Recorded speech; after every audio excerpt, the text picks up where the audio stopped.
think it's Mamma Mia next door, is that right? What's going on? Maybe, it's a long walk from the other side of the building, so I think maybe we lost some people. Maybe they're in there dancing in the main hall. They made it to the main hall. So thank you all. We're a small group here that have come back, and I thank you for hanging in a little bit longer. But we just wanted to wrap up a little bit from our sessions today. And I'm wondering, I've talked to the people who ran the sessions, and I think it'd be really great if we could have sort of 3 points from each workshop about the main lesson or question or comment that we want to feed back.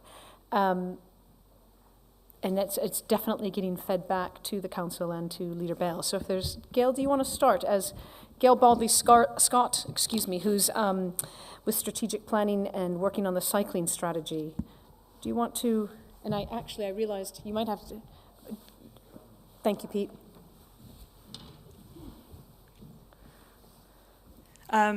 So we, through my workshop, we were basically talking about the cycle strategy, which is a live piece of work going on at the moment, developing a new strategy for Cardiff.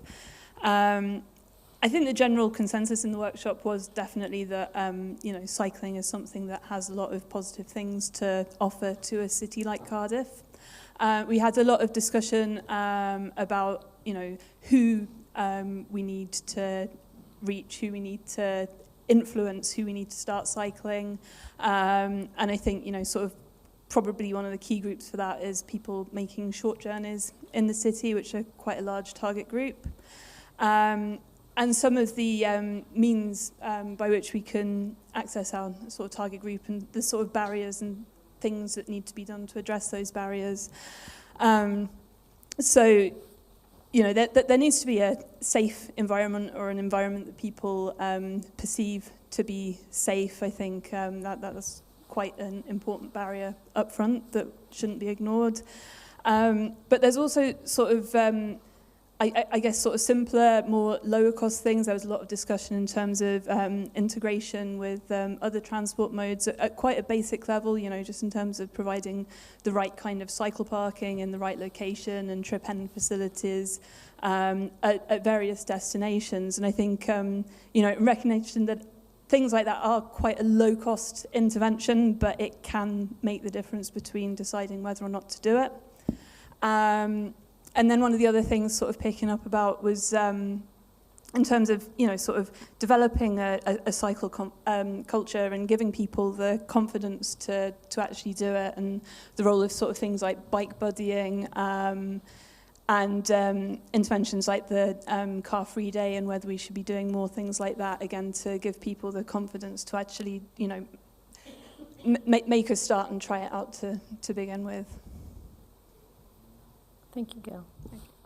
Great. And next, the other workshop that was going on concurrently with Gail's workshop was the How Does a City Embrace Science and Technology, which was Gareth Harcombe from the council, who's next to Gail. Thank you, Gareth.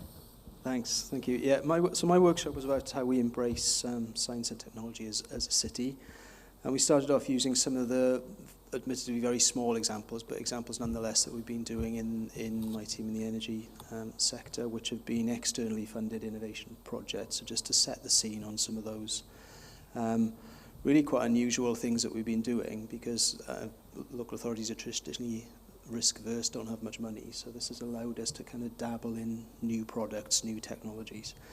So what we talked about was whether that model of kind of collaboration across academia, industry, and the public sector was of value. And I think there was general consensus that kind of place-based approach did have some value.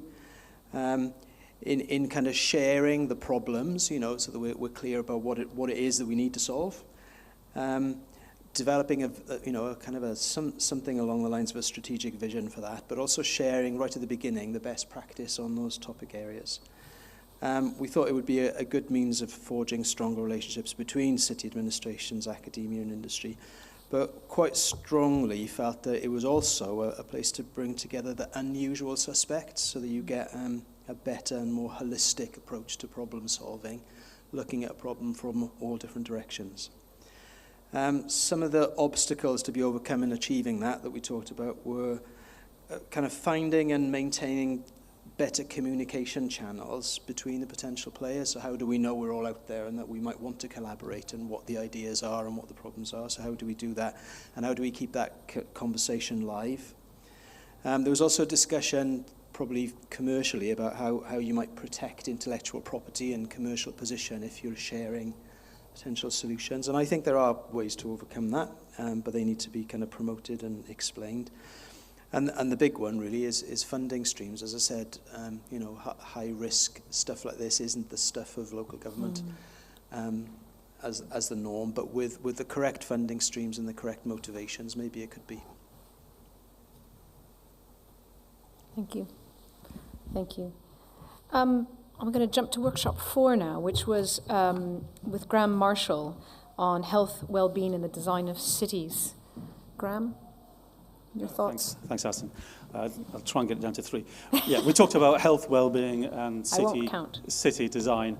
And I started the talk off by saying we all have health, we all need well-being, and city design affects that. And our health and our well-being affects city design, and there's a dynamic going on in there. We ran through a number of exercises, very quick and dirty. What do you think of these pictures? What do you think of this place? We watched a silent film as well, which wasn't quite as useful as it could have been. I did my best to commentate through that, but it was all about, the whole session was about behaviour and perceptions of behaviour, and my nice middle-class audience came up with all the right answers for the photographs I showed them of places and their interpretations of it. But the important point is that places, this is my first point, places change behaviours. So when you walk through a harsh environment, you will behave differently. You may even avoid it, or you might not go back there, but you will hold your wallet and you'll have a certain opinion about people. When you walk up through those places next time, think about what it would be like to live in those places. Look through somebody else's eyes and stand in somebody else's shoes just for 5 minutes when you look at a place like that. Because what we found through a lot of research, but particularly psychological research, and particularly life course theory, which is about what happens to people through the life course, is that harsh environments promote a thing called future discounting. When you're looking for well-being, which we all need, here's a quick anecdote. When, I can't remember, in the former Yugoslavia, when orphan babies were put in cots, in rooms and fed, they mostly died because that's all they got was food. They got no comfort, no succor at all. They just got food and they mostly died. You need well-being to keep you alive. The biggest killer of men under the age of 60 is suicide. Isolation and loneliness. We need well-being. We need to cooperate amongst ourselves. These are things you don't know about. They're happening to somebody else locked away somewhere. You don't see this stuff. But the conversation this morning about education, why don't people take advantage of education? Why don't some people that live in harsh environments take care of it? It's because they're future discounting. Their behaviour is about thrill-seeking because that's where they get their well-being from. They don't get their well-being from a future-focused, loving family, secure community, great resources all around you. If they're raw and missing, you thrill-seek a bit. You do all sorts of things like that. So it can actually explain a lot if you go into the psychology of our evolution, why we're here and how we're here. And we kind of finished on how do you change behaviour then. You incentivize people, but you incentivize them by getting rid of the harsh environments. You can't change behaviour by turning a few knobs and pulling some levers. We have to manage existing places better, and we have to rebuild them when necessary, and we have to build new places well and keep on top of that. The most important thing is we have to involve people in that, because just providing the better environment doesn't change behaviour either.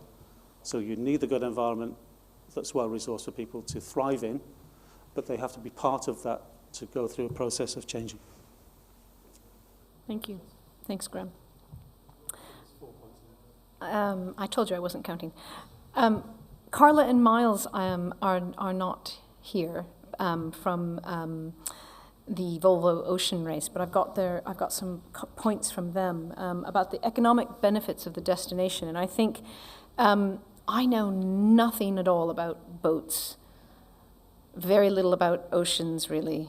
I know what a Volvo is, and I didn't think it went in the ocean. So I have so I think this is this huge event that's coming, and it's one of those things that could just bypass you, I think, if you don't know. But I think its impact for Cardiff is going to be really tremendous. And from their sessions, they were talking about the opportunities of the engagement, the importance of the engagement, marketing, that there's great buy-in of the destination. That becomes both an incentive, but it also becomes an incredible takeaway that suddenly this event has been there. Cardiff gets onto a map of a whole new group of people who do this thing that I don't do.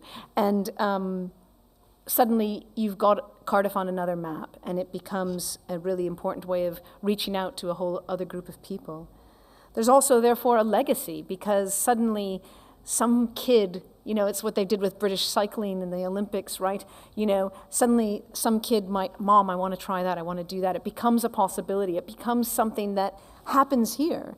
And so it is an opportunity to create a legacy within the city, not just because we had that fabulous trophy in the room last night that we all got to touch and then rub our fingerprints off of, but because it's something that's happened here and it becomes a possibility. It becomes something very real for people here to build on. And there's a drive of investment from well beyond Cardiff, beyond the region. It goes into quite an international perspective that, again, because it's we've now on a different sort of map, this legacy, it drives a lot of potential of different kinds of investment into the city and into the region. So I think I'd like to thank all of the people who ran workshops this afternoon, because I think there were some really good conversations going on in the room, and I want to thank all of you who took part in those conversations. I started out by saying that we're in the rehearsal room, and I'm getting the groove from behind me now from the main room, and I really want to thank you all for taking part in the conversation and say, there will be a fourth convention. Phil's committed, and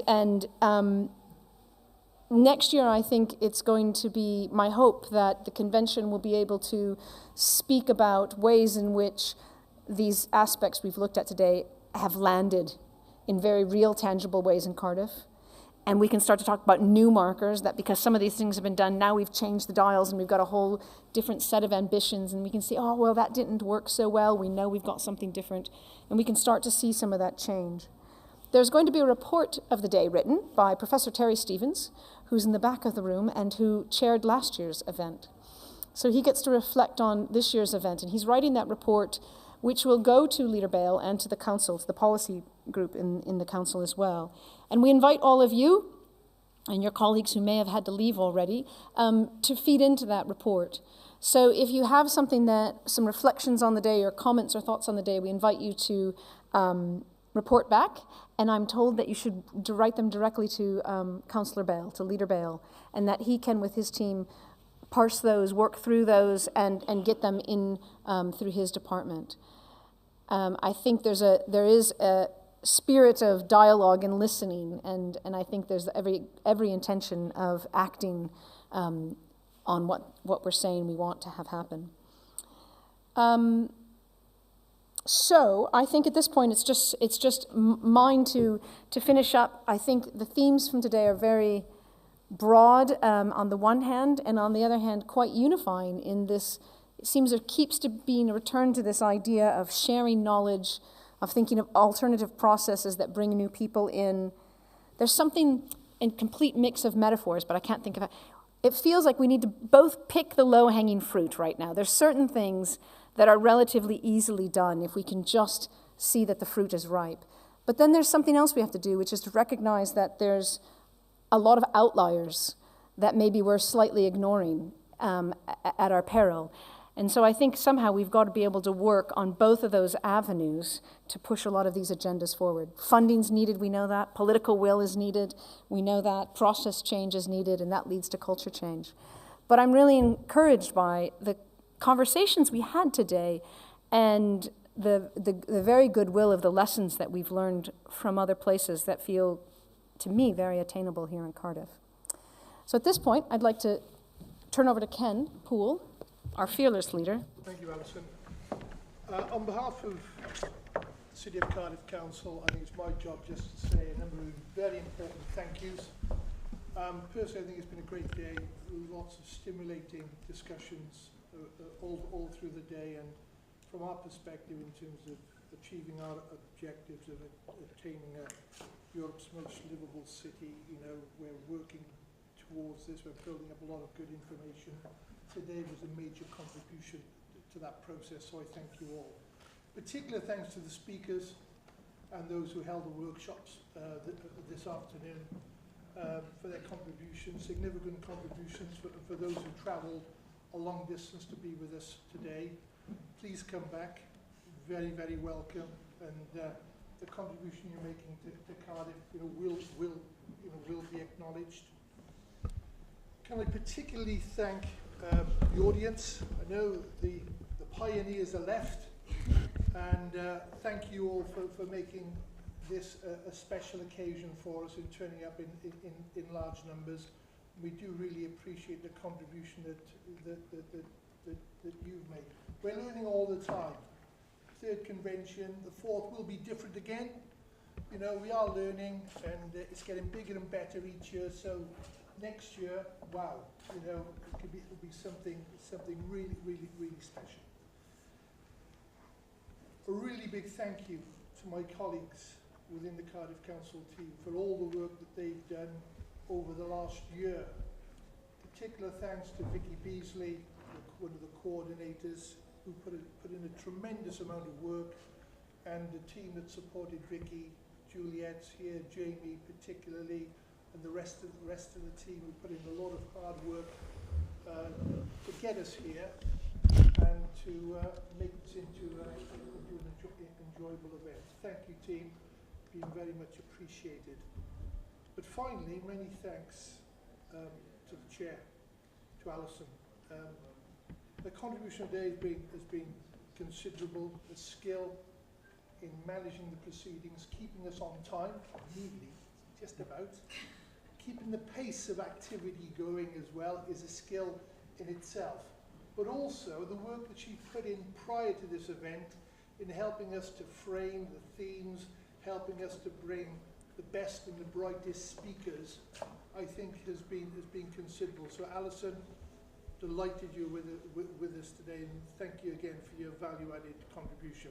And the great news is Alison is a Penarth girl. She's cast off the shackles of those other countries, now living close to us here in Penarth, and we're getting a real value-added contribution from her, not just in relation to the Cardiff Convention, but in other areas as well.